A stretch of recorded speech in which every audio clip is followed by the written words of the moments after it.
Well, hi, my name is Bey Logan, and welcome to the Hong Kong Legends DVD release of Dragon Lord, Lung Siu Ye, which is actually a literal translation of the title. Lung means dragon, and Siu Ye means like young master or lord, so it's literally Dragon Lord. The working title for the film was Young Master in Love, which is evidently a reference to Jackie's first film for the Golden Harvest Studio, which was called Young Master. But actually the two films have, apart from the fact that Jackie's starring in them, and there's a few other similar cast members, there's no connection between the films story-wise. In some prints of the film, this sequence we're seeing here, the Bun Festival scene, actually appears right at the very end. And this was such an epic production by Hong Kong standards, and Jackie shot the film for so long. He had so much footage. He did different edits for different markets. And I'll try to point out changes. There's actually, on some versions, the Taiwanese version has a folk song being sung by those guys on their way to the Bun Festival, the scene we're about to see. But as I say, a lot of the prints of the film are going around the world. The ending of the film is the Bun Festival event. This is actually based on a real festival held in Hong Kong on one of the islands off the coast of Hong Kong, which is called Zhengzhou. And it's a tradition dating back hundreds of years. And every year in May, all the people of the island keep a vegetarian diet for 3 days. And on the last day, they have this big procession. And at midnight, all these young men come out and climb up 3 towers covered with sweet buns. And we're going to see this in a moment out on this open field here. All of the footage we're seeing here was actually shot on location in Taiwan. You couldn't really find open ground like this in Hong Kong to shoot this kind of extravagant sequence.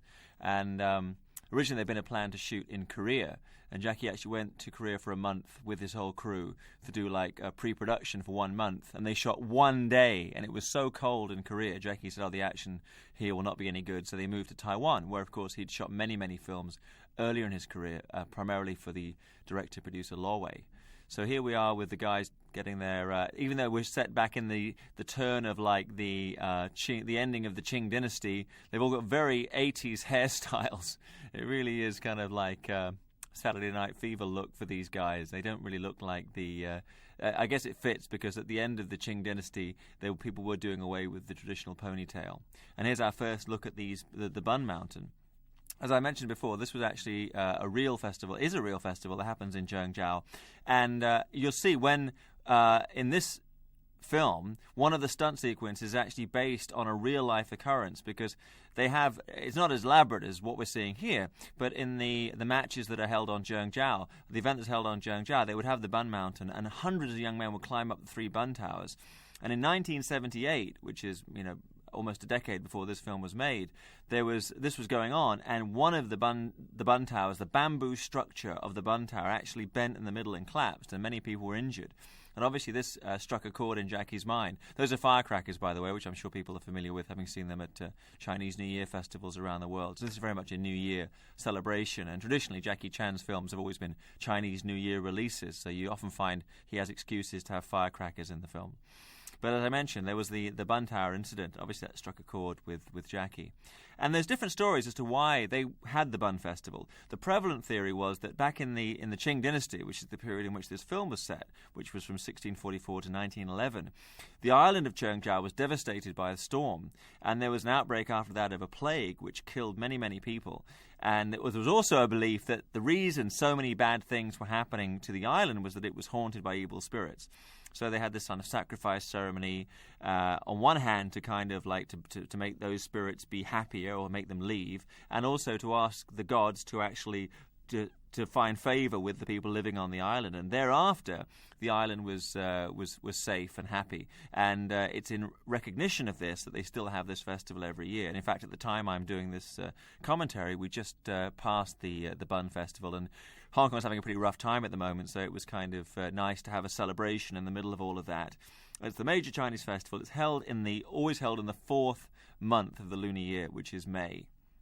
There's a couple of sequences actually which are cut from the scene. There's loads of material cut from the film because Jackie probably overshot more on Dragon Lord than any other picture that he'd done. And there's one of the scenes that's cut is where Jackie is doing the chasing sequence when everybody's running along with the golden egg, with this kind of big Easter egg object. He actually his character saves 2 little kids from all these rushing people. But that scene cut from the finished print of the film. film. So now we shift from the Bun Mountain to basically a Qing Dynasty rugby match. And this is really continuing ideas that Jackie developed in his first film for Golden Harvest, which was The Young Master. Because if you look at Young Master at the beginning of the film, everybody's kung fu fighting. Jackie himself has the fan fight and is showing off his kung fu technique in the method that he'd been doing in his earlier films, the films he did for seasonal, like Snake in Legal Shadow and Drunken Master. And suddenly he realized, after he'd filmed a couple of fight sequences, that every other filmmaker in Hong Kong was doing the same kind of picture. So he moved away from that, doing stunts, doing more physical action, rather than himself being like a martial arts master. And so that's, in Young Master, you had kind of the first half of the film, a more of a traditional Chinese martial arts picture, and the second half, more of what Jackie's looking to do, which was a comedy action film with martial arts sequences. And Dragon Lord takes it one step further when really, for the entire running time, Jackie's character is not a martial artist per se. He shows his physicality in sporting events like this one, and he has fights with real martial artists, but he has to win out through his pluck and his courage and his stamina. So it was a brave experiment. This film actually underperformed at the Asian box office, particularly in relevance to its big budget. I mean, it only took a little under 11 million Hong Kong, and Jackie's films normally were expected to take 20 at least. So it didn't really find a market. After this, Jackie got the mix just about right with Project A, which kind of brought back martial arts fighting and stunts and comedy, and the mix was a bit better. But I remember Dragon Lord coming out in England and finding a lot to like about it. It was when Jackie had first become a name with Battle Creek Brawl, and both films were released on video in the Young Master and Dragon Lord were released on video in the UK. And I found it really a charming film, and looking back on it now, there's much to like about it, and in a way, perhaps it's more of an introductory vehicle for people who are not kung fu fans, because you don't really have those long, protracted kung fu fights, but you have sports, which obviously are more broadly popular worldwide than kung fu. And there's really some incredible displays here by the Taiwanese stuntmen. The Taiwan film industry may have nowhere near the prestige or the prolific background of Hong Kong, but their stuntmen are second to none. I mean, a lot of Taiwanese stuntmen have worked in Hong Kong. Of course, interspersed among the stuntmen we see here are Jackie Chan's own stunt team. So you've got a mixture here of the Hong Kong and Taiwanese stuntmen, and really getting put through their paces. Jackie himself was injured during the sequence. It was actually a bit earlier than this, when they were crashing off of the bamboo tower off the Bun Mountain, that he cut his nose, and there was various stuntmen were carried from the field of battle. But here we have great use of slow-mo there to show the victory of Jackie. He'd done the same thing in Battle Creek Brawl, where he had various sporting events, like he was doing roller derby, kind of anachronistic roller derby. Now, at this point in the real festival, they get the sweet buns down from the towers and distribute them to all the people. But here they're I guess they waste it, because nobody really cares about the buns. And here we are at the house of Jackie's father. Jackie's father in the film, played by Tin Fung, a great character actor who'd worked with Bruce Lee as like the elder brother figure in Big Boss and Fist of Fury. And this is actually at the Taipei Film Studios, where Jackie had worked on many, many pretty bad films, generally pretty bad films for the director Lo Wei.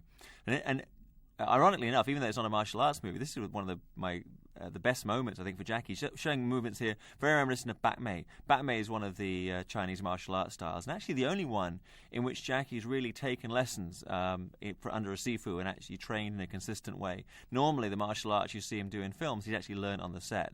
He obviously he's mixing it up because all the kung fu actors did at this period, but the basic movements that we're seeing there were like the Bak Mei movements. You see his hair is a little shorter here than it was when he was doing Young Master, and the reason for that is in between Young Master and Dragon Lord, he'd gone to America to make what amounted to his American debut with Battle Creek Brawl, and so he had that short 1930s haircut, so now it's just growing out. And he was like, as I mentioned, Tin Fung in the background there, himself had then martial arts on screen. He was a big favourite of the director King Hu, who's probably the nearest thing that China had to an Akira Kurosawa kind of figure, and worked at Shaw Brothers always as a character player, and was later with Bruce Lee and Big Boss and Fist of Fury. Later would work with Jackie again. If you watch the movie Miracles, which was shot a good deal after this picture, he's kind of the father of the bride in that movie.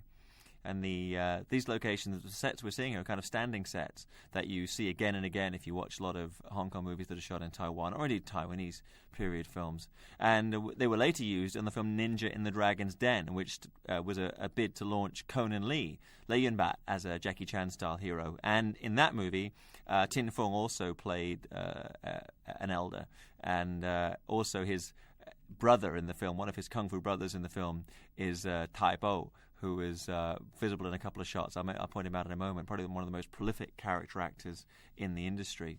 Here's an interesting fellow. The scholar who's coming into shot now is Mga Wu Chia-xiang, who was a character player back at the old Cathay Studios, the studios that predated Golden Harvest and stood on the old lot where the Golden Harvest studios would be.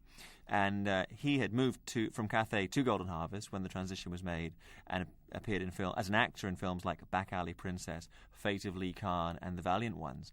He was actually trying to make a career as a director. He was the original director of The Big Boss, Tong San Dai Hing, but he was replaced by Lo Wei when Bruce Lee came on board. Lo Wei's wife had negotiated Bruce Lee's contract to come and work at Golden Harvest.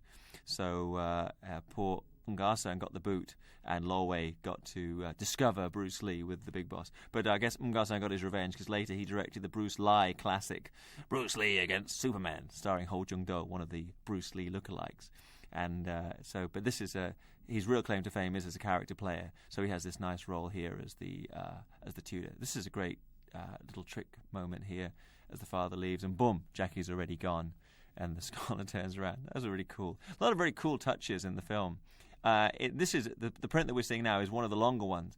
There's actually even more footage up that's in. If you did an extra cut, I wouldn't say the director's cut, but if you did like the longest possible print, there's loads of material, loads of stuff that Jackie did. It's obvious that he can come back to Hong Kong after the restrictions of working in America on Battle Creek Brawl, and really had like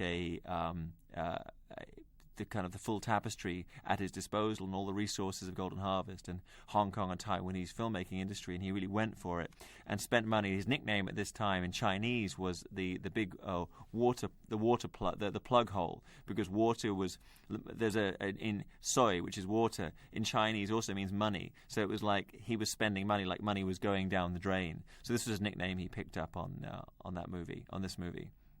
That we just saw Mars forcing.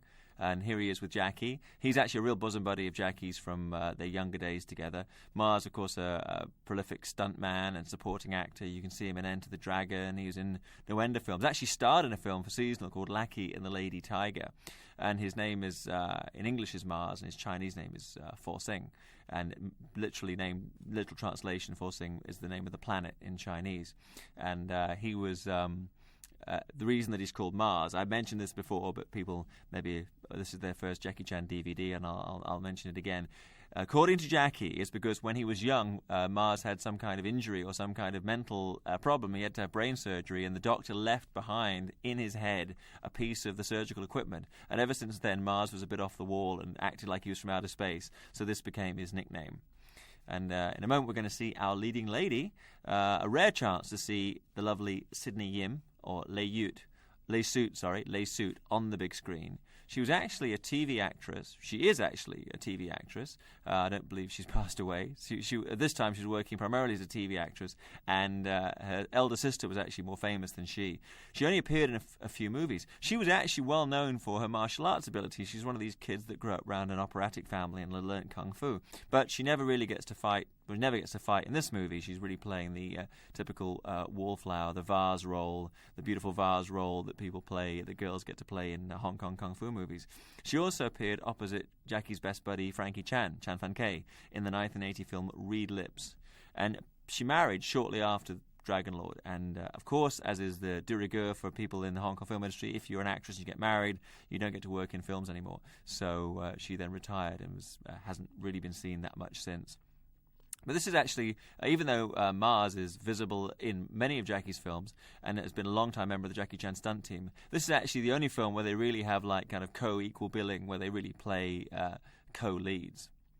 Now we're seeing our bad guys, and in the bad guys' lair, the main villain of the piece is actually the same guy who'd been the villain in Young Master, Wang Yan-jik, who's a Korean martial arts master, expert of the style Hapkido, student of Chi Hon-soi, who fans of Bruce Lee will remember as being one of the guardians of the different levels of the pagoda in Game of Death.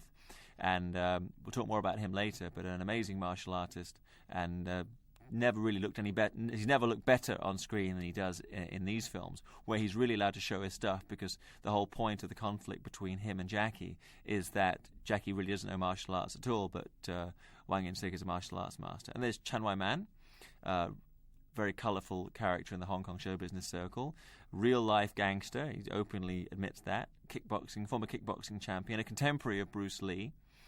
This sequence actually plays out a bit longer in some prints. We actually get to see Wang Yin-sik's character go to confront Chan Wai-man and accuse him of stealing these treasures that they're trying to ship out from China.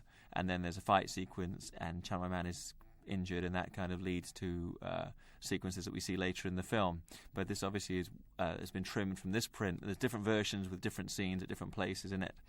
The storyline actually very much echoes Drunken Master 2, so we'll talk about that a bit more later. There's a very famous still, which I guess was just an on-location gimmick of Jackie in the outfit he's wearing now, jumping up and doing a kind of shuttlecock technique in this market square, which is again on the backlot at the Taipei Film Studios in Taiwan. But rather than that being a lost scene, I think that was actually a shot that was just taken by the stills guy as Jackie was fooling around on set. But this exterior, the matchmaker, the lady we see between them, is a character actor, Na Yun-yi, who's better known for working on television. She's still a kind of familiar face. She's like an auntie figure on Hong Kong television. And most of the key actors who were brought out, who were working here, were actually Hong Kong players who were flown into Taiwan to star in, to appear in the film and work on the backlot. This was actually the normal way that Hong Kong regarded both Korea and Taiwan during this era. The local Taiwanese and Korean film industries were not really held in high regard, and some of the actors were, but really they would just use the expanded space that Korea or Taiwan allowed and bring in their own talent, their own actors, their own crew, and film on location. And Jackie was saying recently, it was amazing the kind of the revival in Korean cinema, which is obviously very strong at the moment, because back when he was making films in Korea, they used to laugh at local filmmakers and find it was ridiculous that people that the films made in Korea were really absurd, and compared to the successful Hong Kong movie productions being filmed there. Of course, Jackie had worked as a stuntman on many of the films that Tin Fung had done earlier with King Hu and other movies that he'd done at Golden Harvest. But they'd had a kind of the father-son or master-student relationship in an earlier film. Jackie's first real crack at being a martial arts hero, Cub Tiger from Canton, which had been released pretty widely as Master with Cracked Fingers. And actually the version that's seen around the world is not actually the whole film. It's a re-edit version of that movie. But you can still see the slightly younger Tin Fung playing like this very stern father figure to Jackie in the film. But they also cut in footage of Yun Siu-tin, who was the Drunken Master in Drunken Master, and the kung fu fighting beggar in Snake in the Eagle's Shadow. And of course, the through line of the plot, which really plays to the original title, is that the rich father is trying to find a good wife for his mischievous young son. So hence the original title, Young Master in Love. And these kind of like the ongoing gag, the running gag here being the rivalry between Jackie and Mars over the affections of Sydney. And of course, looking at it now, I mean, it's ridiculous to think, I mean, hey girls, who's going to choose poor old Mars if Jackie's on the menu? But I guess it makes for kind of a fun thing. And I really like the, obviously off camera, the relationship between these two is more like boss and employee. But here, I like the friendship between the two of them. And there's a couple of scenes which are really nicely played out between Jackie and Mars. And I think Jackie very much underrated as an actor, because he doesn't tend to do long emotive speeches, and he tends to play within the range that he's set for himself. But I think given that, he can really show emotion on screen very well with a very small amount of energy, and given the huge number of films he's done. So perhaps he doesn't get the respect he deserves as an actor as well as an action star. Another interesting point to note, in the sequence that's coming up here, they stage this scene when Mars can appear to be a hero. The scoring of the sequence is all to Chinese opera beats rather than the kind of music that you'd normally hear with a kung fu movie. And here are our bad guys. On the right is Tai Bo, who is a name not after the KCR station, but there's a KCR station on the railway line in Hong Kong that's called Tai Bo. Maybe that's where he took it as a nickname. But he's again, probably the most prolific of the supporting players working in the industry at this time, second only to Cheng Hong Yip on the left, who's in almost seems to be in every Shaw Brothers movie ever made, playing the best friend of the hero. And was also, both of these guys were in Young Master and segued into Dragon Lord to play these kind of cumbersome, funny supporting characters. And here's the opera music, and also he's doing the kind of the opera walk on. Mars, of course, had also been an opera student years earlier under Madame Fan Phok Fa, who was like the rival opera instructor, not rival, but like the other big school in Hong Kong. There was Sifu Yu Jim Yun's, which was the school that Jackie Chan and Sammo Hung and Yuen Biao had gone to, that Chinese opera school. And then there was Madame Fan Phok Fa, who had Mars, and some of the other people Lam Ching Ying and some of the other guys who would come in. Again, when these guys were graduating, opera was already dying in Hong Kong to be replaced by Chinese movies, by martial arts movies. So these guys had to kind of adapt their physicality and use that in martial arts movie making rather than trying to make a living in the opera. So the fights here that we see between the ordinary people are very much like slapdash. They're very much like street brawling style. It's only when you get the bad guys who come in that they've really got martial arts skills. But these like regular folks, even though Jackie's like seen at the beginning trying to doing his kung fu form, when he actually has any kind of fight, it's really just like a brawl, and he's completely moved away from the idea of showing off classical martial art technique. And again, I think probably for overseas audiences, and certainly a lot of the Hong Kong audience, judging from the box office figures, they still do prefer to see Jackie as a rather more competent fighter than he's depicted here. But he was going for the comedy. There's a story he tells about shooting this sequence. His dear late lamented mother very rarely came out to visit Jackie, but she actually came on the set of this film in Taiwan. And so she was sitting down having a cup of tea behind the monitor or whatever they had at that time and being well taken care of by everybody because, I mean, come on, she's Jackie's mom. And then this cut that you see on the nose here is actually real, that Mars actually hit him on the nose by accident. So Jackie's nose in between takes was bleeding, and he came over to where his mom was sitting, and his mom looked up, saw all the blood coming out from Jackie's nose, and just fainted away, and had to be taken back to the hotel, and a doctor was called, and at that time she recovered. But the very next day she was back on a flight back to Australia, which is where the family was living, and she was, after that, I don't know that she ever came out to the set ever again. She really didn't like the fact that Jackie was doing dangerous stuff. I mean, he's her only son. Of course, any family will take care of all of their children. In Chinese tradition, if you're the only son of a family, your filial piety, your main concern is to keep yourself healthy so that you can have children and continue the family line if you are the only son of the family. And in fact, in this particular family, at least as far as the kids growing up in Hong Kong were concerned, Jackie was the only child of his mom and dad. And the script for the movie, as befits a massive magnum opus like this, is actually the work of diverse hands. The guy stringing everything together is Edward Tang Yin-sang, who is really Jackie's main writer, and the guy who's really good at kind of putting some kind of framework around all Jackie's ideas. And Barry Wong Ping-yu, who was at that time Hong Kong's top scriptwriter, and worked with John Woo on The Killer and Hard Boiled, who sadly passed away some years ago in Germany. And also credited as a writer is the film's one of the film's production managers, Louis Sit Ji Hong, who I believe is interviewed elsewhere on this disc, and he has some interesting stories to remember about the film. But he also came in to basically do on-the-spot rewrites and to add dialogue sequences to the film during production, which is a very common occurrence on Hong Kong films, as I know to my own peril. So this sequence that we're seeing here was cut from the international prints of the film because the humor of the sequence really depends upon a knowledge of Chinese, and more precisely a knowledge of Chinese poetry. So you had to kind of, in the fact that Jackie's kind of constantly pinning up all these words everywhere for these the poetry, the very classical Chinese that he's reciting, and then when occasionally you can't see the character, he's actually making something up to fit, and there's kind of that Chinese lends itself to the wonderful comedy of misapprehension of words because of the fact that you have in all the Chinese dialects, Chinese words which pronounce different ways have totally different meanings, and with the characters you have, unlike English, where I think words are slightly more broken down into letter after letter, with a Chinese character, if you just add one line or take one line away, the meaning can be radically altered.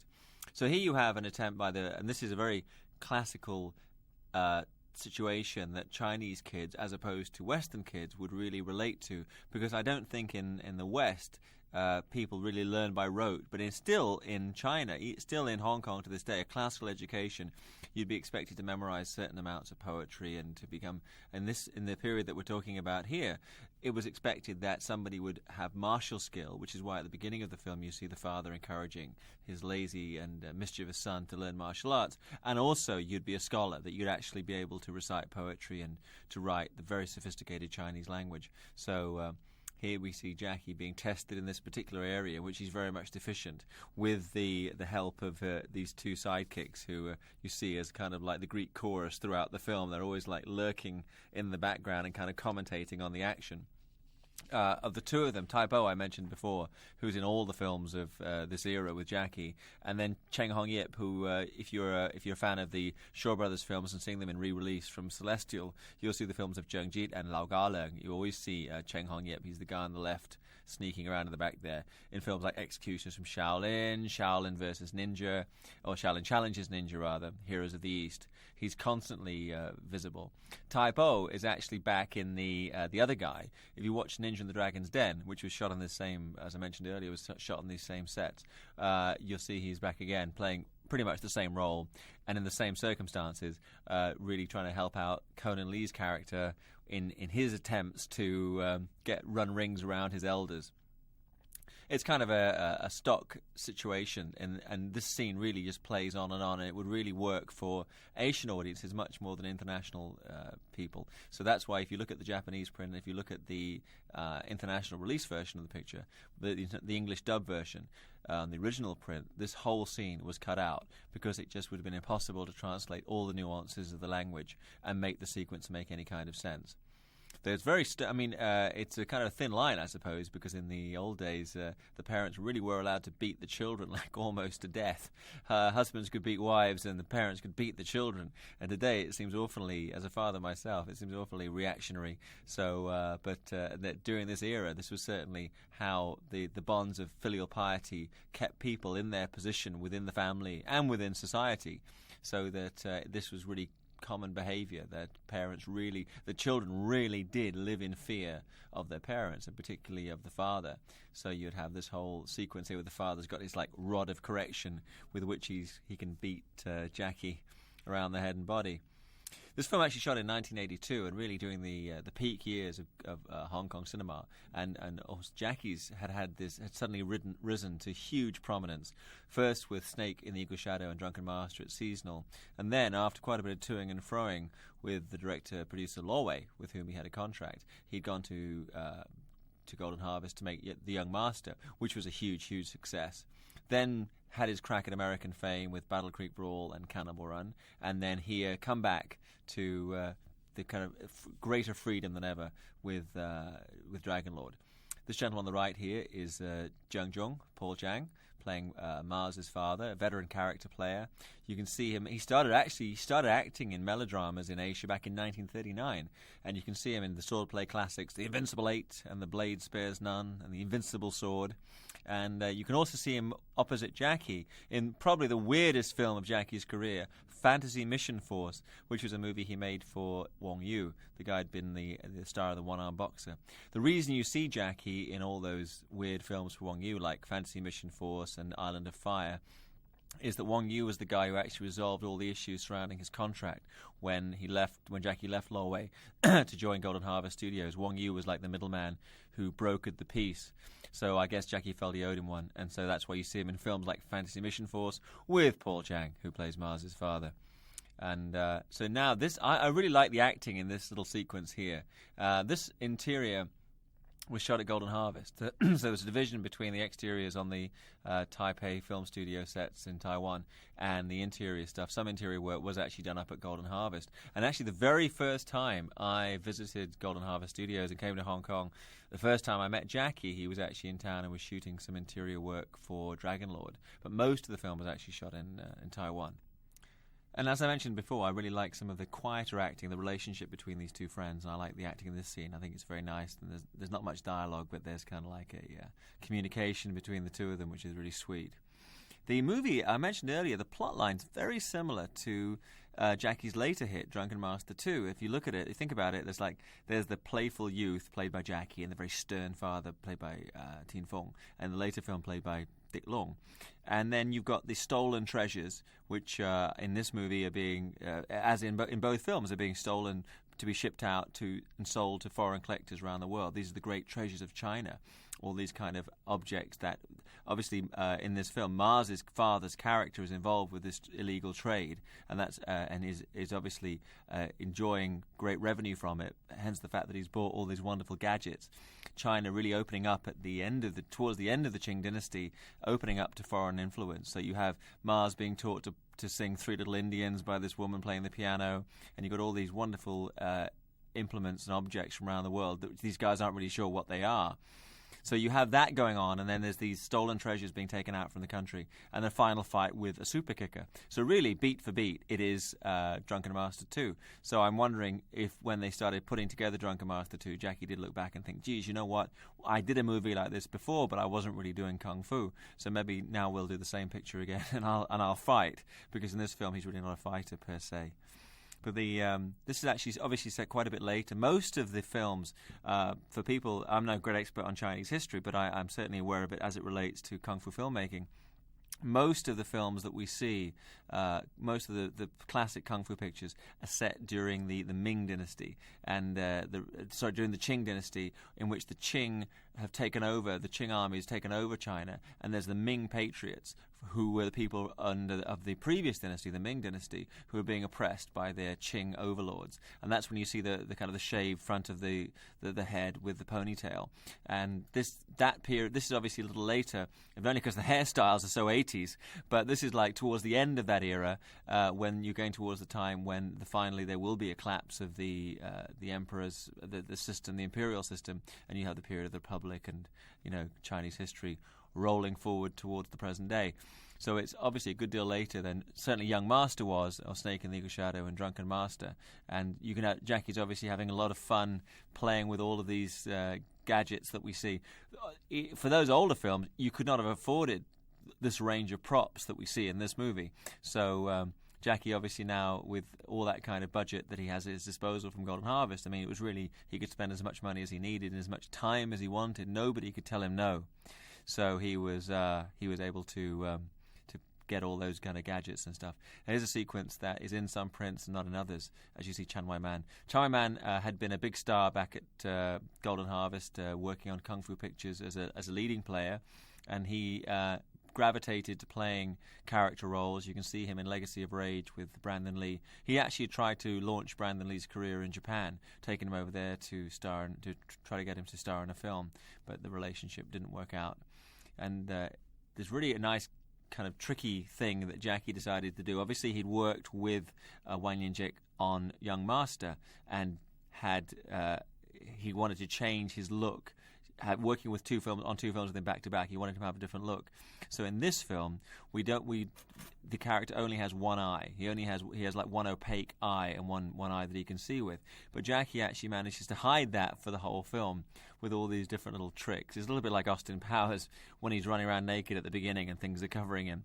But he has all these little tricky. Obviously, spent a lot of time, as Jackie would, figuring out how he can disguise the fact that the guy's right eye is just a kind of a milky orb. So you get that big reveal at the end.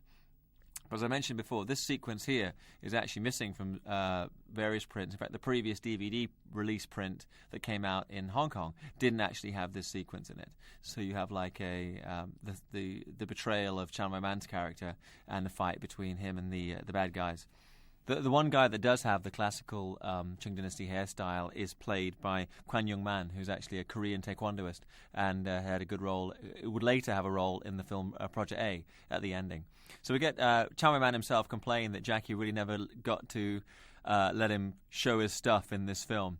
But really, it's not really a film that allows for a huge number of supporting players to have major martial arts fight sequences. There's Yun Kuei being knocked out of the way there, who was one of the action directors on the film, Yun Kuei, who would later enjoy fame overseas, working on most of Jet Li's American pictures and also directing Jason Statham and Shukei in Transporter. But you see him in the background there, he's wearing the black, and he's like wielding a spear in the background slightly on that shot. he's the action director of the picture, one of the several action directors working on the film. Obviously, a film with a scope, you have people working in a team. So you had Corey Yun's team, you had Fung Ha-on, who appears later, and of course Jackie himself and the rest of the Jackie Chan stunt team working together. So there's Chan Man making his escape, which sets the next level of the plot in motion. And there's another sequence that was cut, another shot that was cut, is when Jackie and Mars go up into a tree with a telescope. The same telescope you see them carrying there, but they're looking for these pheasants, and they actually shot that. It was cut. And there's an intermediate sequence, because actually in the fight sequence, Chan Man is never really beaten up that badly. But then when we get to see him here, he's slightly more injured. So there's like an intermediate sequence when he was beaten by the guys who were hunting him. This is all in Taiwan, and so you get you can get out into these rolling fields and see this particular countryside. But there is actually some pretty good countryside in Hong Kong. But for Taiwan, you do have the great vistas behind with the mountains and great rolling landscapes, which is kind of hard to do in Hong Kong, I must admit, even though we do have good countryside here. But again, I like the pacing of the sequence and the way that they kind of juxtapose the elements. It really shows Jackie's developing skill as a director. And again, people often dismiss him as being somebody who strings action sequences together. And I think Dragon Lord, Miracles is the film that really shows Jackie at the top of his game. And Dragon Lord, I think, comes close as well. And probably it's particularly noticeable in Dragon Lord because so much of the film is driven by story and character and comedy. And it's not really about kung fu fight sequences per se. But there's lots of these little gags here, like the watch. The one thing that has dated is the use of those kind of reverse zooms and those very quick zoom shots. That was something they were doing. Jackie did in Young Master. Something you used to see in the Shaw Brothers movies, and it's really just to show any kind of reaction, like somebody hears something, somebody's shocked, somebody turns up who you don't expect, and the camera does that kind of zoom.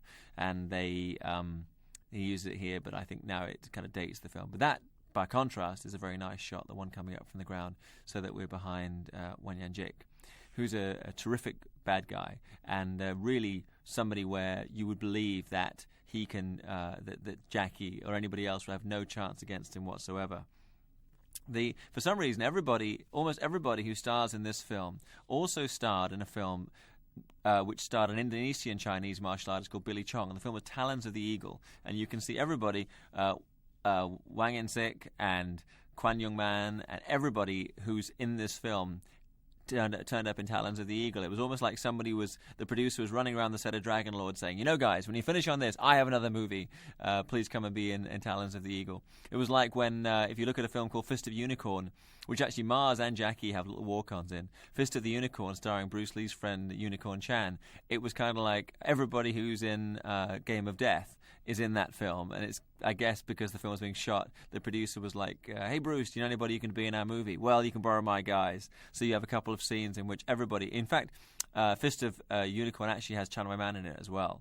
So it's like there's not even 6 degrees of separation from Kevin Bacon in Hong Kong. It's basically there's such a small pool of martial arts actors. There's just 3 degrees, but it works well. The sporting, obviously Jackie has an idea wall in his office, and he when he sees anything in the newspapers or magazines from anywhere around the world, he will make a note and then come back to it later. And I rather think that some of the ideas that he had in this film, he maybe picked up on when he was in America, because the opening match, I mentioned rugby, but of course the other thing that you might think it looks like is American football. So I'm wondering if when he was working in the States, he maybe saw American football on TV and the physicality and these great guys flying through the air and hitting each other over the ball. And also later we see the hacky sack match, which again I think is kind of something that you'd pick up on in America more than anywhere else. Though people do play hacky sack elsewhere in the world, it's kind of more of an American pastime. So this is the running gag of the kind of very broad Cantonese comedy of the guys trying to chat up the young pretty girl and getting all this various abuse for their pains. And this again, I mean, probably plays better with the local market than it does internationally, because it's a very broad Hong Kong comedy. And these two clowns get to really be on the receiving end all the way through the film. sitting here was lovely, kind of gentle look to her, and really a nice leading lady. And Jackie really brought her out for press calls and gave her top billing in the film, and she's in the posters and everything. And I guess had she wanted it, or had she been offered roles that appealed to her, she would have had a longer career in the business. But really, she just did Dragon Lord. And in fact, some filmographies just list this film, though she did do several more and was on a number of television series. But after Dragon Lord, married, retired, so this is really her golden moment. Cheng Hong Yip at the back is still a best friend of Sammo Hung, and I noticed when Sammo and Mina got married in America, there were very few local action people or Hong Kong stuntmen there, but Cheng Hong Yip was actually invited to the wedding, so that's how close he is with Sammo Hung, and he's really kind of ageless. I saw him not so long ago, and he looks pretty much the same. I mean, a little bit, I guess he's a little slightly more wrinkled, but pretty much the same as he was back in the old Shaw Brothers films. This guy on the left, and I think of the modern era, he must be one of the most prolific supporting players. There's Kwon Young Man again, very strong look to him, and distinctive because during this period there were still people who had that distinctive hairstyle. The hairstyle with the shaved front of the head and the ponytail was something that was actually imposed upon the Ming people by their Qing overlords. And it was actually an insult because that shape, the ponytail hanging down the back, actually resembled the back of a horse. And that was the horses were subservient to the Manchus, who were basically riders. So this was why they had that. So most people in this film have more modern hairstyles, except for Kwan Young Man. So here we are at the Qing Dynasty hacky sack match, or foot bag as it's also known, which was all filmed on location in Taiwan. Everybody's got incredible third-degree tans. And there's Fung Fung as the referee. He's a veteran character player, and he's the father of Fung Ah-on, who plays the captain of the opposite team to the one that Jackie's playing on. And he was in movies from the 30s, from the 30s onwards. You notice his face has a unique kind of he's lopsided, and he actually was a good-looking player in his younger days. He was a good-looking character player, but he was injured in a bodybuilding accident, so it looks like he does now, and passed away a few years ago, but was very prolific during this period as a character guy. Another regular Golden Harvest player is the commentator, Kam Kwang-ho. And I love the way that they've kind of really superimposed all of the aspects of modern major sporting events onto this period event. You've got cheerleaders, you've got endorsements, there's Kam Kwang-ho as the commentator. These guys on the stilts. I often wondered if this influenced the action sequence in Ninja and the Dragon's Den when you had the stilt fight there, because this was actually shot on the same locations in Taiwan, and you have the guys with the stilts coming in and putting the scores up. Because years later, Jackie himself borrowed the stilt fighting concept and used it in First Strike, a movie that he shot in Australia. So you might look at this and go, well, it's completely anachronistic to have footbag or hacky sack in China of this period. Certainly it's anachronistic to have these cheerleaders. But actually the sport did exist in China, and there's an argument that says it actually originated there. It's been played for centuries by Asians and also Native Americans, and they used to use, and of course there's another argument that says the Native Americans are actually displaced Asian people. But they used to use small soft bags filled with nuts or pebbles and kick them around, much as these guys are doing with the shuttlecock. But it wasn't until 1972 when the sport entered the modern world, when there was a football player called John Stolberger who had a knee injury, and a friend of his called Mike Marshall suggested that he keep his legs flexible while he was recovering by kicking around a small bag, and they called it hacking the sack, and so it became hacky sack. But otherwise it was known as footbag. And they marketed it, and it's become a very popular sport, a relatively popular sport in America, with its own League of Champions and its own rules. I was actually in Hong Kong. If you ever want to see hacky sack or footbag played to the utmost, you want to go to Statue Square on a Sunday, and you'll see incredible displays of dexterity by these quite elderly or quite middle-aged men who are kicking their bag around in the same way as these guys are, not quite as acrobatic as these fellas, but close. They're kicking their bag around, and it's quite something to see. They just keep it up in the air forever. Really quite extraordinary.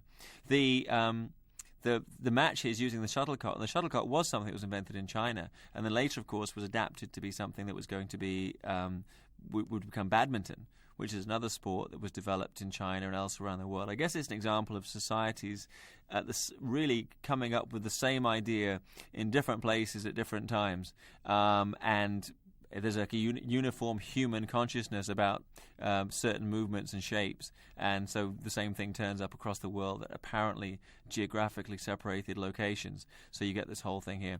There's actually, if you watch carefully, the team is not consistent because there were certain people good at certain moves. So they actually had a whole bunch of stuntmen coming and going. So if you actually go through the film laboriously, frame by frame, you'll see that the teams do actually change players. I suppose logistically it's possible they might have had relief players come on the pitch, but we don't really see that happen. So instead we get like a rotating cast of stuntmen, a mixture of the Taiwanese stuntmen, of course, and the Jackie Chan stunt team. This sequence here has the honor, or I suppose the producer's nightmare. It's got the single most takes for a single shot, and I pointed out it's actually the kind of the winning shot of the film, which is when Jackie does this incredible single in one take, a flip and a kick with the shuttlecock. And of course, being Jackie, he knew that. And he was told, well, geez, you can do cuts and it'll still work. But he was like, no, people really want to see me do the whole thing in one take. So he, had to do take after take until he finally got it down. Previously, the record for the longest take had been a flip of the fan in the fan fight in Jackie's last Hong Kong film before this, which was Young Master.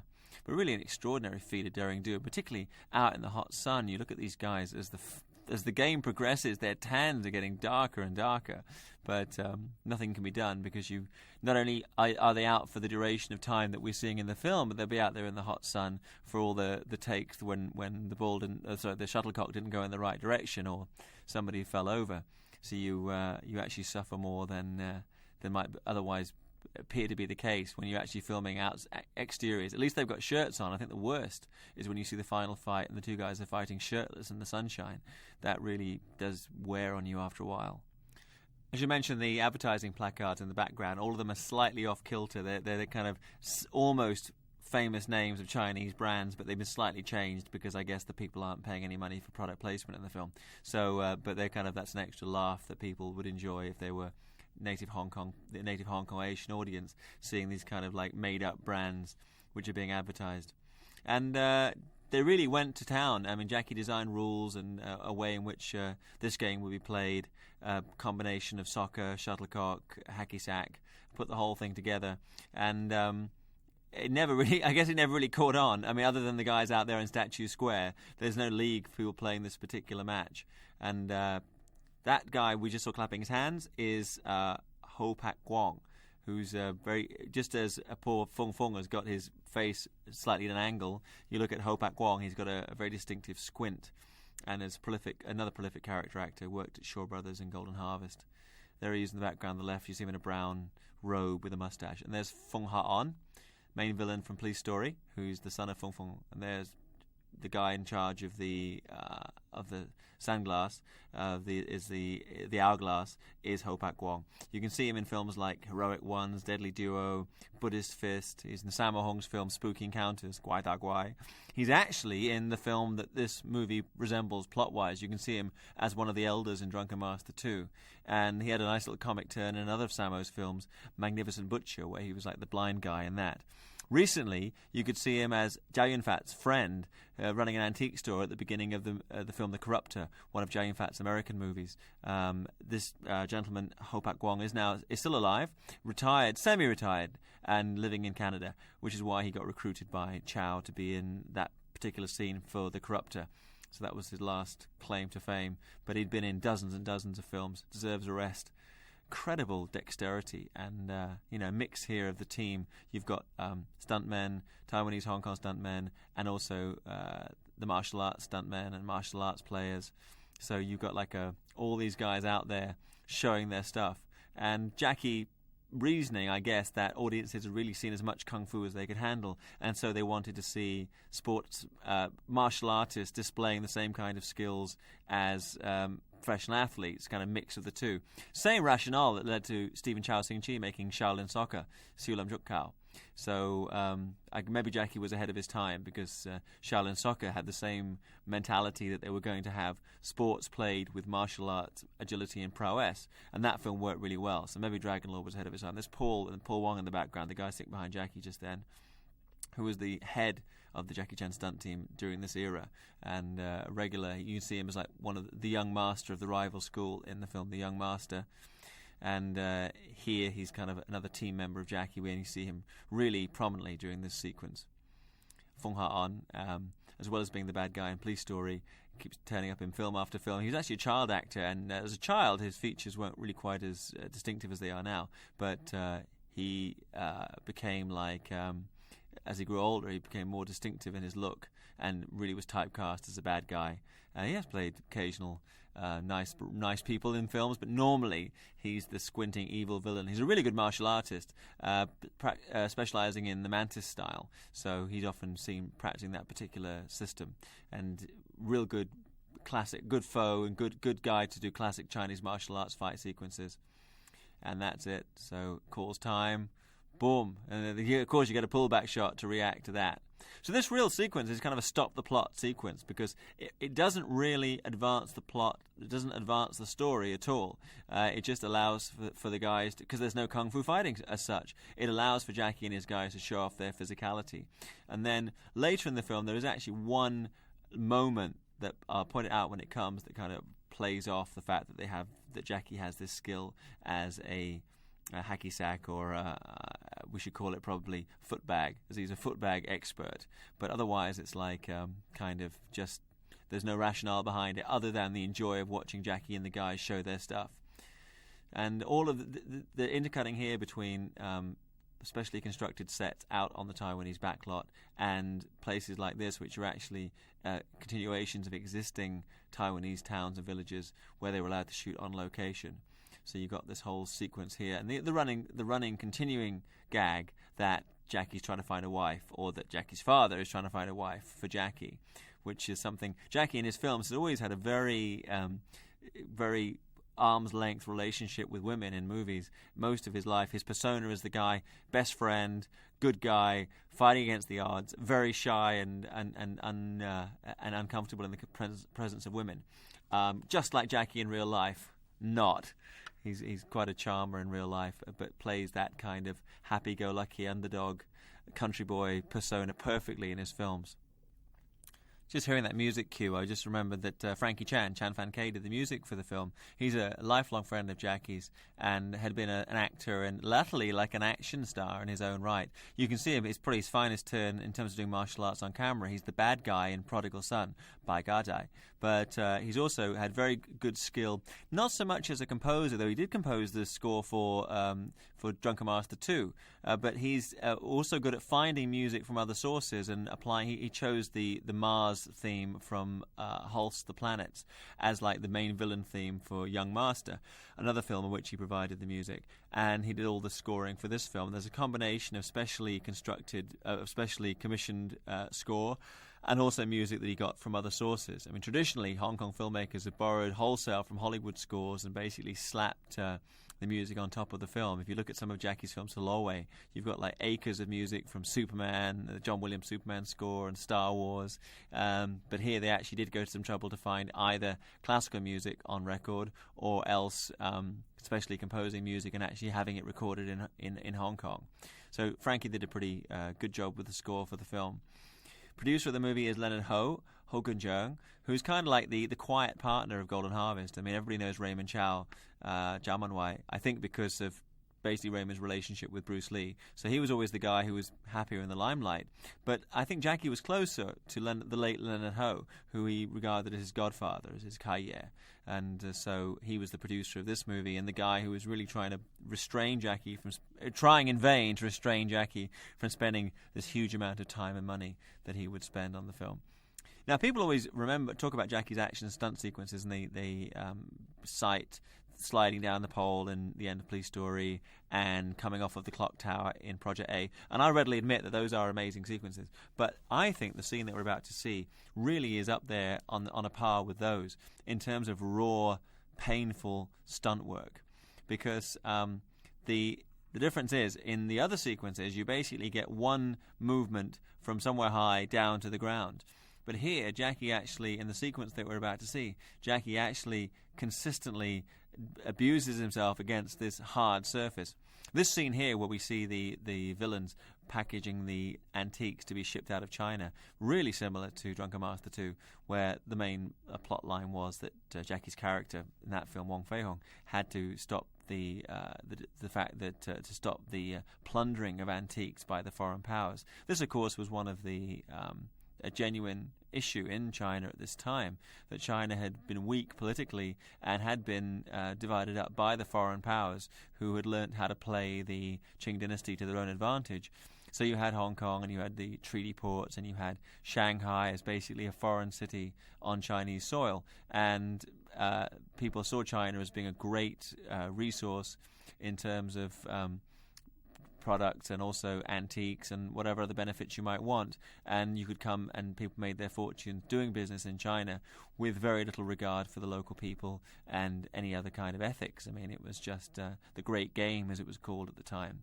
So this film doesn't really politicize, but it does come out and say, here's a situation that was happening at this period of history, and it was returned to again for Drunken Master 2. So there's Chan Wai Man, recovered from his earlier beating and back in this ninja outfit, and I guess he thinks he's going to somehow steal some of the treasures or stop the other people from stealing the treasures. But again, I really like the whole scenario here, where the guys downstairs keep the noise going while they go out to investigate. They don't want Jackie to realize that he's been overheard sneaking around on the roof, and the guys are like kind of they keep the noise going. In the meantime, they go and get their spears, and then we get into this sequence here, which again, I have to say, of all the scenes that Jackie's done, is like one of the best crafted. I mean, to me, things like the Bun Mountain and the hacky sack match kind of play, for the amount of entertainment value and even for the amount of stunt work on display, they play a little long. This sequence is really nicely paced, and you actually get like a chance to really see Jackie, obviously with no pads or minimal pads. I mean, he might be wearing something on the base of the spine, but otherwise he's not padded on the arms. And the timing of this sequence is extraordinary and really shows the imagination of Jackie. Look at this, he's going over there, down, boom, and that's a real solid roof. It's not padded or fake. I mean, in recent years, there's been this tendency to, if you're going to do falls onto the ground or a rooftop, they will actually pad it. But this is basically what you see is what you get. And they've got these, as you can tell from the fact that Jackie's smart, he has the spears come up. So you see the spears shattering through the tiles. So it's for real. Plus, he has to keep one step ahead of them. But I think the timing of that is really extraordinary. You have to wonder why these guys don't actually just go outside and see who's on the roof, but it wouldn't make for quite such a fun sequence as it does now.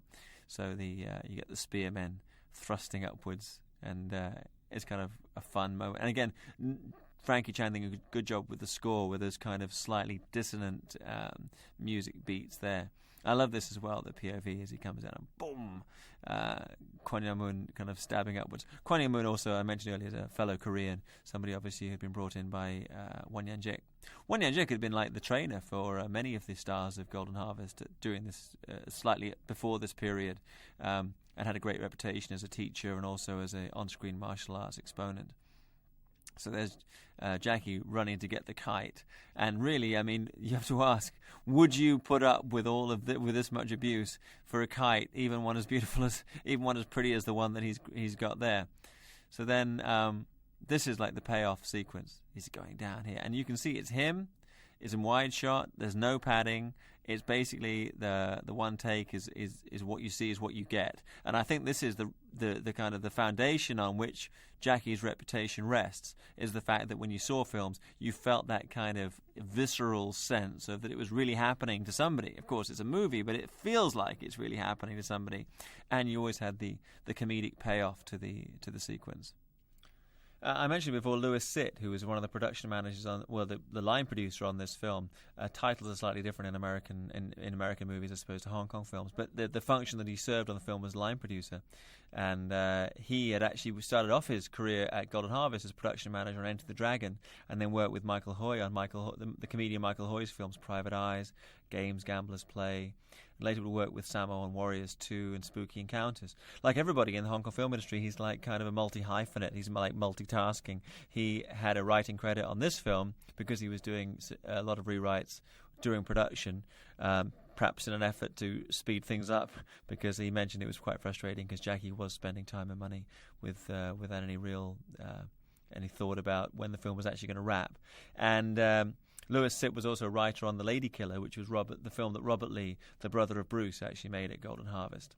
So he had a good career, Lewis, at the studio, and this and Enter the Dragon were perhaps the biggest or most expensive of the films on which he would work. So you get this again, the very broad comedic style that sometimes does play very slapsticky to overseas audiences. So you got all this happening here. But I think I like the idea that the villain character by Wong In-sik, is not somebody who will fight unless there's something to be gained from it. So in the earlier scene when he confronts Jackie and Mars, he doesn't beat them up for the sake of beating them up. He just, because there's nothing to be gained from that. So he's almost like a thinking man's bad guy. He's not some kind of wide-eyed maniac like some of the bad guys of this era of Hong Kong kung fu filmmaking. This sequence here, the fortune-telling thing, really does show one of the aspects of Jackie that's a real thing. I'll just mention Chan Wai Man scene staggering in here. This is another cut scene, the scene when he's discovered trying to steal the antiques and gets beaten up again by the bad guys. So there's quite a bit of Chan Wai Man's contribution to the film did in fact end up on the cutting room floor.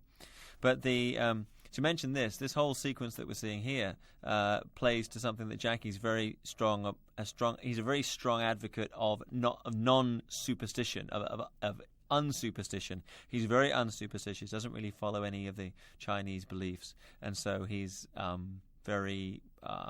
In this sequence, he kind of like refers to that because he always says to people. He does baisan on the set, which is something we do at the beginning of every day of filming, to burn incense for benefit of the spirits, and for wishing for good fortune for the day's shoot. But he's really not somebody who believes in any kind of superstition.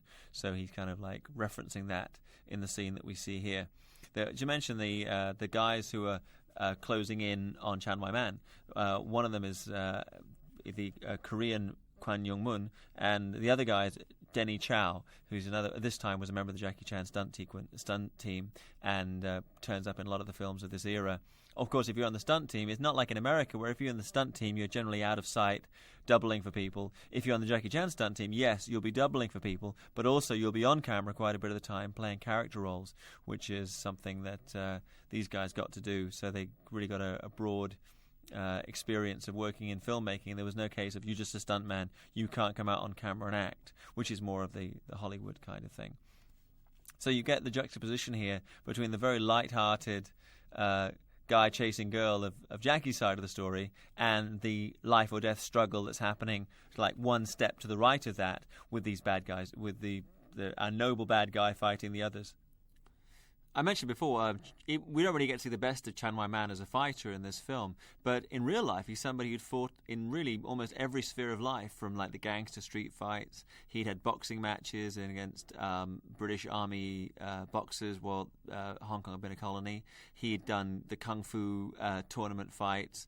So he'd done every kind of real combat, and he was a contemporary of Bruce, and Bruce Lee used to really come and ask for his advice and knowledge of real combat, because I guess Bruce didn't have as many real-life encounters as Chan Wai Man had have, so they were good friends and used to exchange ideas and techniques. And Chan Wai Man was one of the guys who was kind of launched a bit as a kind of a new Bruce Lee after Bruce had passed away, but he never really became a major player to that level. But still, he had a great part in Project A Part 2. I think better than here, he really gets to shine in his little sequence in Project A Part 2. But the film is really, this movie is not at all about martial arts, so I think there were some other sequences where Chan Wai Man got to show his stuff that were cut from the release print of the film. Even though it's not a martial arts picture, being Jackie, of course, it was nominated for Best Action at the Hong Kong Film Awards. In fact, there was a combined nomination. Jackie Chan, Fung Ha On, and Yun Kuei, Corey Yun, were all nominated as a group for their work on Dragon Lord, and they lost out to Sammo Hong's film Bai Gajai. And I have to say that if any film in Hong Kong film history ever deserved to win Best Action at the Hong Kong Film Awards, it probably would be Prodigal Son. But anyway, the action that we're about to see, I think, is a great fun sequence. And in a way, I mean, I think I understand the rationale. Jackie's rationale was this, that most of the people that went to see these films were not martial arts masters. So they would identify with somebody who, like them, was not particularly good at fighting. So, but who had to work out all these ways to counter the skill of the people that they were fighting. So that they would, it adds a fun element that the guy's not got any kind of hidden drunken fist technique or iron fist movement that he can use to win the day. All he has is his own dexterity and his courage and the way he uses the environment to his advantage. Even though this isn't a martial arts fight from Jackie's side so much, he still pulls off some pretty cool movements in this. And in a way, it's even more challenging, I think, because he has to kind of to know what he's doing and to without seeming to. I guess if you're a martial arts master, if you're playing a martial arts master and you're performing martial arts techniques, it's slightly easier than being somebody performing. That's a great stunt. I mean, look at the height he gets on there, and that's no wires. That's as is, and I'd say that using his kind of cunning trickery to stay one step ahead. Look at the heat. Look at how quickly the Korean fighter Kwan Young-moon's jacket there is all covered in sweat. That shows you the heat in which these guys were filming this sequence. That's another great movement. This is really Jackie at his peak, at the peak of his physical prowess, and of course to balance things out, you have 2 against 1, so that it makes sense that Jackie would genuinely have a rough time of it, and the timing of it is really it's kind of a halfway between a Three Stooges scrap and a real martial arts kind of fight, but the Jackie taking a lot of punishment, but they also get to kind of you get to see how he's using the same kind of physicality we saw earlier in the Bun fight and also in the hacky sack match, so that he's not like a bookworm where it would be totally unrealistic that he'd be able to fight. He is an athlete, so it would make sense that he can actually hold his own to a certain extent against these guys. So there you have Jackie, as is always his want in his own films. If Jackie's ever in a fight in a film that he's directing, he normally loses the fight. Look at the guys coming in here. There's Benny Ko, in the middle there, and there's to the far right. I'm just spotting the people there, because if you look in that lineup there, you've got Benny Ko, who was the deaf-mute super kicker. On the far right, the frame with the white there was Yun Kwei, the very young-looking Yun Kwei, Corey Yun. So Benny Ko was the guy, the deaf and dumb kicker from Police Story 2, and Corey Yun, this time still skinny and working on movies, and you see him in Dance of the Drunk Mantis and films like that, but later would find far greater fame as a director or as an action director, and also as a director in his own right. And he had a international hit this last year with the film So Close, like a local remake of Charlie's Angels. And as I mentioned earlier, working in Hollywood, and did Transporter for Luc Besson's company, which was shot on location in France, which was quite a breakthrough because he himself, Yun Kwei, doesn't speak English, let alone speaking French. So it was quite something that he was given the main director credit on the film. And for the finale, we shift. This is all exterior work which is done on location, these really sunny locations in Taiwan. And when we shift to the interior of Jackie's barn, the barn at Jackie's father's house, that was actually an interior. And it was it's always a good idea to do that, because you've got a controlled environment up at the Golden Harvest Film Studios, and you could take your time to go in there and shoot.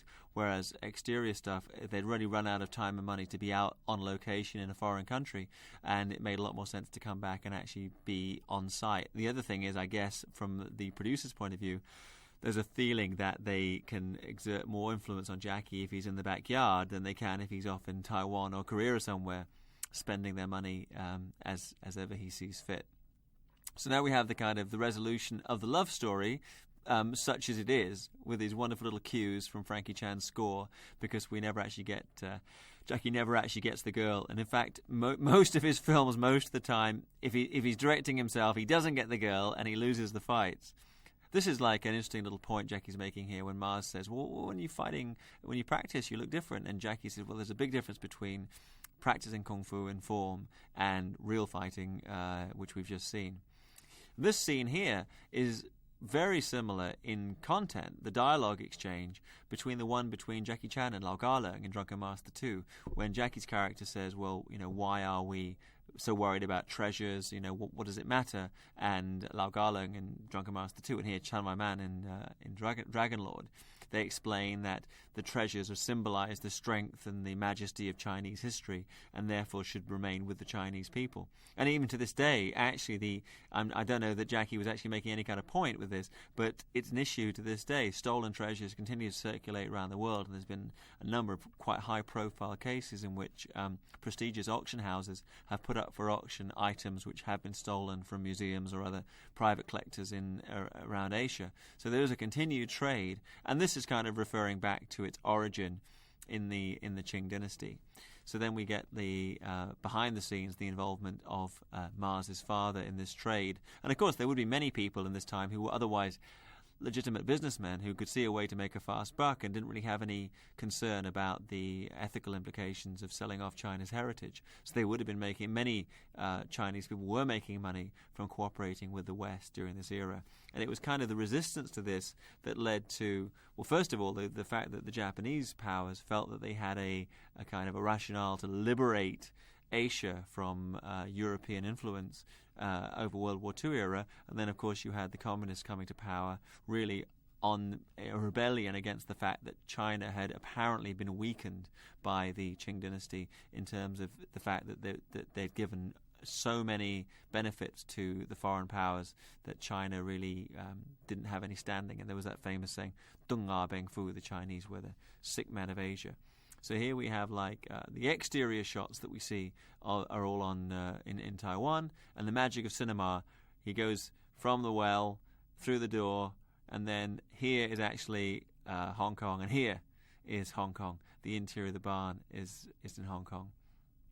And really nice, they obviously got a dark studio set, so they really had to bump up the lighting. But I kind of like it. It kind of gives it kind of an extra edge to it. They're really the lighting for the finale has like a different flavor. If lighting can have a flavor, has a slightly different flavor to the rest of the film when they were shooting on locations out in Taiwan. So this is leading into our big final throwdown. And Jackie really obviously had a hard time because in Young Master, his character had fought Wong In-sik, and they had that famous 15-minute exterior fight shot on location, an exterior on location in Hong Kong. And how do you top that for Dragon Lord, which was like his follow-up film? It's interesting to note that he did tend during this period to do two films back-to-back with the same bad guy, because Snake in the Eagle Shadow and Drunken Master at Seasonal, you had another Korean fighter, a taekwondoist, Wong Jun-lee, was the villain of both of those films, and then you had a Young Master and Dragon Lord back-to-back, and Wong In-sik. And then after that, in Project A, Dick Wei, who's a taekwondoist, a Taiwanese taekwondoist, takes over, and he seems to be the bad guy in every film from there on out. And then Billy Chow takes over, and it goes on from there until, I don't know today who the bad... I guess we don't really make enough kung fu movies today to have like one guy who's like the bad guy that everybody fights. But certainly during this era, Wong In-sik was one of those guys, because he was very much in demand as an opponent. And it's good to have people like that, because they make the hero seem stronger, because as soon as the audience see this guy who they know has this incredible prowess both on camera and off camera, if the bad guy can win, if the good guy can win the day, then it means that the hero is that much stronger and braver, because he's facing this fearsome foe. Should mention the friendship between Mars and Jackie remains very strong to this day, and Jackie's shooting, as I speak, is shooting a film called Around the World in 80 Days, and Mars has a cameo in that, as does Sammo Hung, and a host of other people, including Arnold Schwarzenegger and John Cleese. Guy in the middle of the frame there at the back is Billy Tang, Tong Yim-jan, and he has really the worst old guy makeup. If you look at it close up, he's got a baby face. He'd been something of a kung fu star himself. He has a supporting role in Young Master. There were attempts to make him a kung fu star, and he'd worked at Shaw Brothers and various kung fu classics. He's in films like Jeet Kune and The Claws, but he never really made the front rank. Too young, really, to be a credible bad guy, so they kind of put this old man makeup on, but you'll see. This is great. I mean, no wires, and you see the height that he's off the ground. Look at that. It's kind of like they put it on with a trowel to kind of make him look a little older. So now you got another cool little stunt that I guess it got neglected. This film really has not had the respect that it's due in terms of the physical performance of Jackie, because he's not doing a lot of kung fu, and the audiences have tended to go for that. But this is like really cool stunt work. Boom, as he goes down for that. Down for the count. And there's also, I remember we when I was editing Jackie Chan My Stunts, we were looking for a really good shot in which somebody got hit by a bottle, and we used the shot that's coming up because it was just the ultimate kind of Looney Tunes-esque getting smashed over the head with something. Here we go. Whoosh! And that's about as solid as it's going to get. And that's actually would have been a very, unlike the kind of breakaway prop glass used in Hollywood films, they actually use thinly baked plaster for these pots, but there actually are plaster pots. So there's Billy Tang front and center with that rather disappointing makeup job, but he only has his few moments here to shine as this noble, one of the more noble of the bad guys, convinces everybody to leave before we get into the main finale. But he is like another guy, very kind, very warm, kind features. So it made it particularly difficult to. It's good that he turns good, because it's kind of hard to accept Billy Tang as being a bad guy. So coming into the final stretch, I mean, Jackie obviously looked back and realized that he had done, in Snake in the Eel Shadow, Drunken Master, and Young Master, 3 of the classic exterior kung fu finales that you're ever going to get. So for this film, he would actually set the ending in an interior, in this barn. This setting, very familiar. Actually, it's where Jackie fought the final reel of Drunken Master 2 as well. It's the exact same place. That door that you see there actually does lead out onto what used to be the space between the front of one of the studios and the back of the building that housed Jackie's offices, and they're using it here as being like the outside of the barn, but that's actually where it leads to, and it was exactly there that Jackie shot his final fight with Colonel O for Drunken Master 2. So extraordinary, really, the parallels between the two films. So here he is, villain du jour, Wang In-sik, Wan Yanjik, Huang Renzi, to give him his various pronunciations of his name. Born in 1940, meaning he's 42 when this film was made. Obviously in fantastic shape. Actually, he was born the same year as Bruce Lee, so you can kind of see from this, had Bruce Lee lived the kind of condition that Bruce Lee might still have been in, was he making films in 1982. Wang In-sik first came to the fore in Hong Kong filmmaking in the film Hapkido, which is actually named after the style that he learnt from Chi Hon-zoi, his instructor. And Chi Hon-zoi also was in a bunch of the Golden Harvest films shot during this era. But he was really had a business to run in Korea, and wasn't really on screen as adept as Wang In-sik is or was. And so Wang In-sik was brought in to play various roles in the films, and also to serve as a trainer for that whole generation of kung fu stars who were coming out of Golden Harvest at that time. And he in the very first film, in Hapkido, he was a good guy, and he actually gets the final fight. His students in the film are played by Carter Wong, Angela Mao, and Sammo Hung, all of whom were learning from him in real life. So it was perfect for him to play like... He's actually not the instructor. The instructor in the film is Chi Hon-zoi, and he actually plays like the elder brother, the elder kung fu brother, or Hapkido brother of those guys. But it's perfect casting for him. And the main showdown at the end is like Korean versus Korean. Or rather, it's not Korean. He's Korean, but his bad guy's Chinese. But they have this kind of incredible... He has the final fight, which is an honor normally reserved for the leading player in the film. But in this in Hapkido, he actually comes in, having been established at the beginning of the picture, turns up again at the end so that he can have the final fight. The film for which he's probably best known still internationally would be Way of the Dragon, in which he plays the Japanese guy who fights Bruce Lee, and he comes in and he goes, is your name Tang Long? But I feel that that's actually the film in which he looks the weakest. But there was a story actually going around that Bruce had heard that on Hapkido, Wang In-sik hadn't really developed the skills necessary to do film work, so he was kind of kicking the stuntmen, so that Bruce did some movements in between takes. He was kind of getting Wang In-sik to hold the kicking shield, and Bruce did kicks and did stuff to hit him, to kind of almost like to strike back for the honor of the Chinese. I don't know whether that's true or not, but it certainly was a story that Wang In-sik really had to show his mettle to Bruce. Maybe that's why he doesn't really get to shine in that particular film. He actually gets beaten up in the movie, both in Way of the Dragon. He gets beaten up by Bruce at the end, but before that, gets beaten by Chuck Norris. So I think he may be the only actor, apart from kind of Bob Wall, to have been beaten up on screen by both Bruce Lee and Chuck Norris, because not counting stuntmen and that kind of player, because Bob Wall actually gets beaten up by Chuck in a film called Hero and the Terror, which was made many, many years later. But he's obviously beaten up by Bruce in Way of the Dragon. And Wang In-sik has the same honor. So that's kind of a little footnote to Kung Fu film history. The other film that he appears in, Fist of Unicorn, which is in 1973, I mentioned earlier, which has all the cast members from Game of Death. In the actual Game of Death footage, we don't get to see Wang In-sik, but he was actually meant to be one of the guardians of one level of the tower that Bruce Lee's fighting his way up in that film. But you can see him in the documentary Bruce Lee the Legend. We do see Wang In-sik in the exterior footage that was test footage, I guess, shot for a trailer or to show the different masters of this pagoda. And he's seen there in a sequence which also features his master Chi Han Soi. But he was in loads of movies during this era and worked several times with this very underrated director called Cheng Chang-ho, who had a hit with King Boxer, Five Fingers of Death over at Shaw Brothers.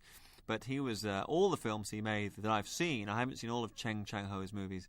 But all of the movies I've seen are really interesting visually, and even though the material is very much formulaic martial arts action movies or Hong Kong thrillers, he really makes something interesting out of it, and I think he made great use of Wang In-sik and kind of established the screen persona by which Wang In-sik would be known.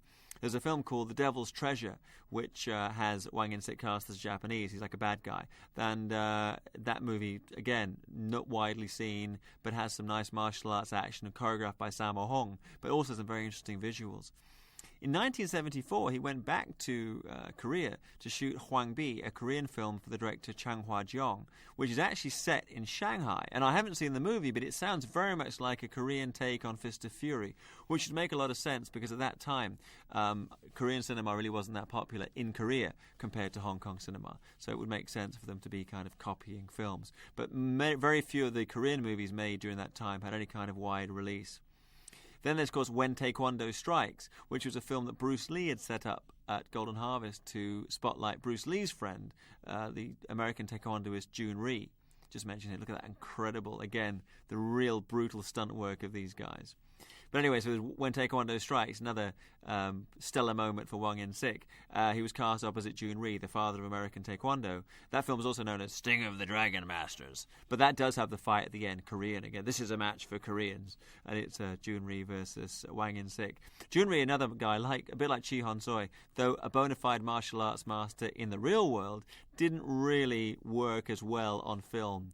Wang In-sik actually is very gifted in that he's obviously an expert practitioner. To this day, he's teaching martial arts at his Eagle Hapkido Academy. I think it's in Toronto. Certainly it's in Canada.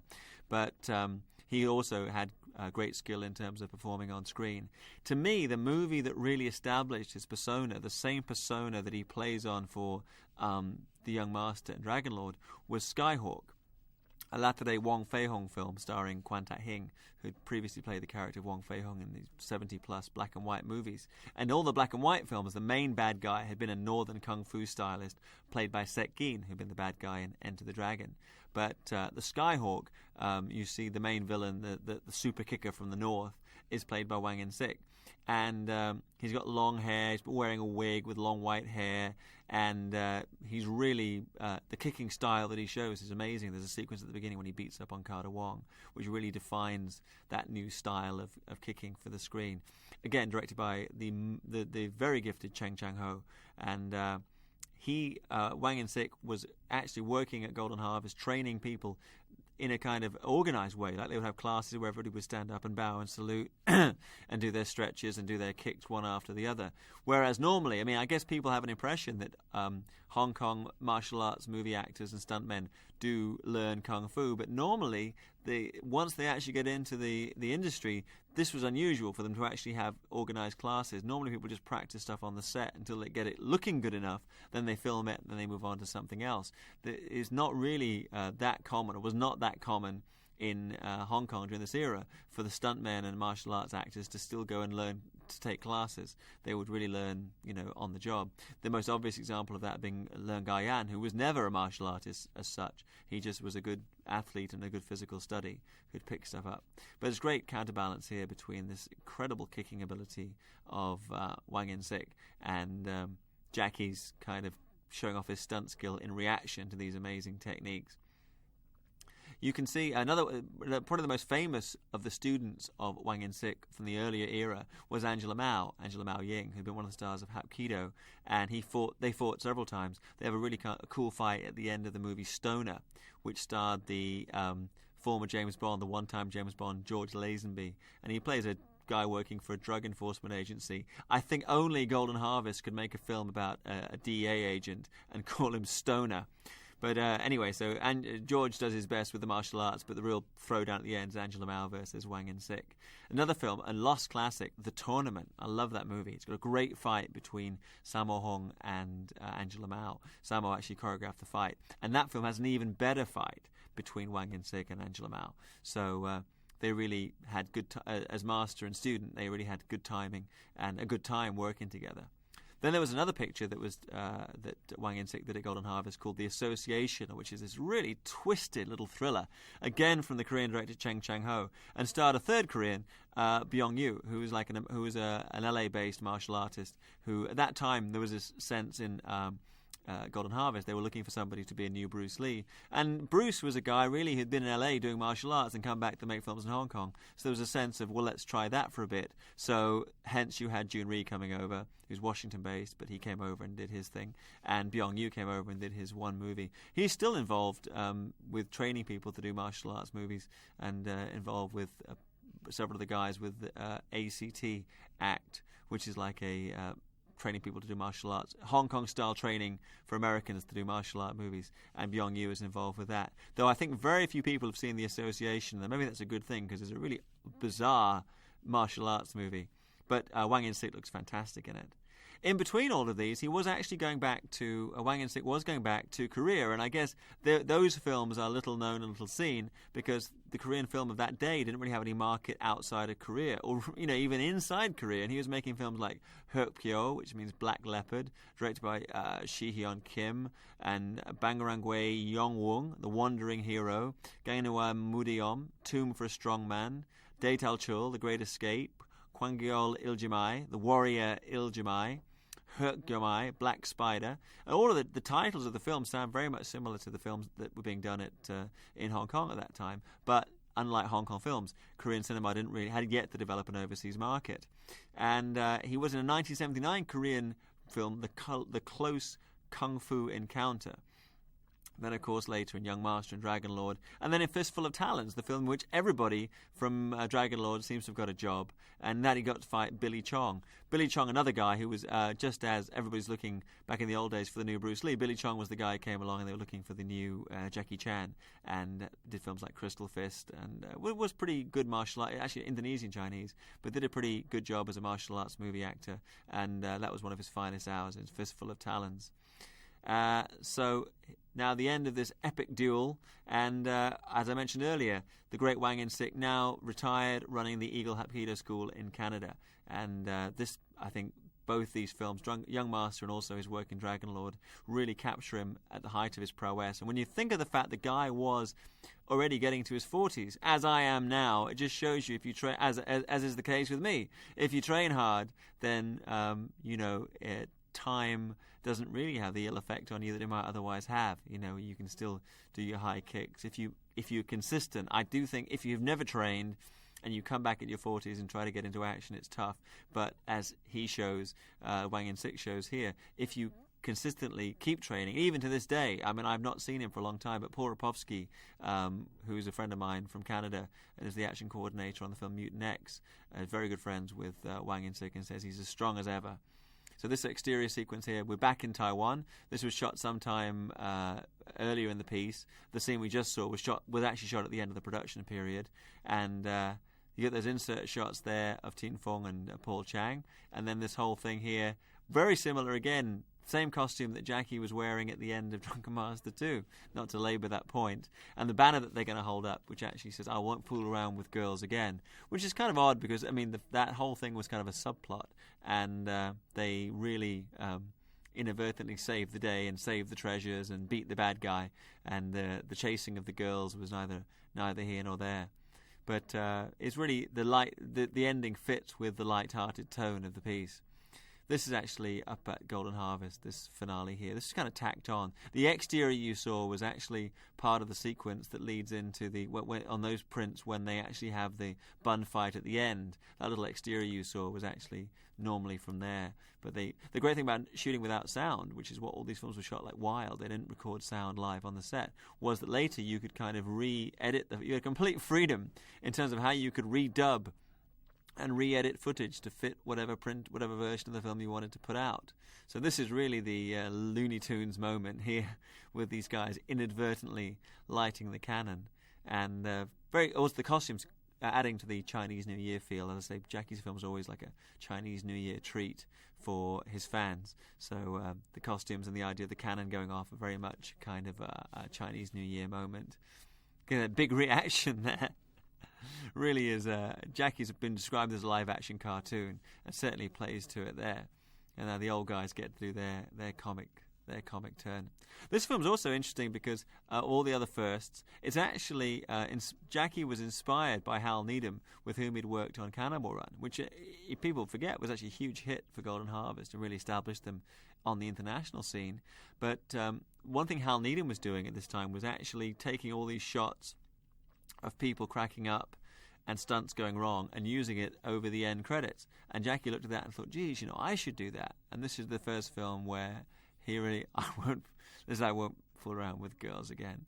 And these two guys.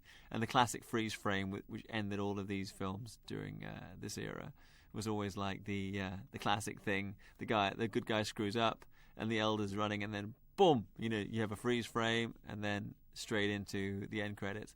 So here, Jackie's got this idea of having him singing a song, and all of the end credit sequence showing these poor stuntmen coming off of the Bun Mountain, including Jackie himself, of course. It wouldn't be a Jackie Chan film if he didn't pick up as much abuse or more than his stunt team. I always wonder, I'd love to have access. We couldn't get it for Jackie Chan by stunts. The hours of 35mm film that must exist with all these kind of the stuff that didn't make it onto the finale, onto the end credits. This is a great shot. Look at this, all the way down to the ground, and then boom, he hits his head. God, there's no faking that. And that flip. I mean, it makes you realise now the extent to which Hong Kong filmmakers have come to depend on wire work. When you look at that, I mean, there's evidently no wires involved. Now there would have been wires. There would have been a cable. Boom, and you wouldn't set that up for fun. That's all the real deal. And nowadays, of course, the shuttlecock match would be all CGI. But here, these guys actually do it for real. That's the end, Dragon Lord. It's been fun. Thank you. Bey Logan signing off. Sayonara. Joy Gin.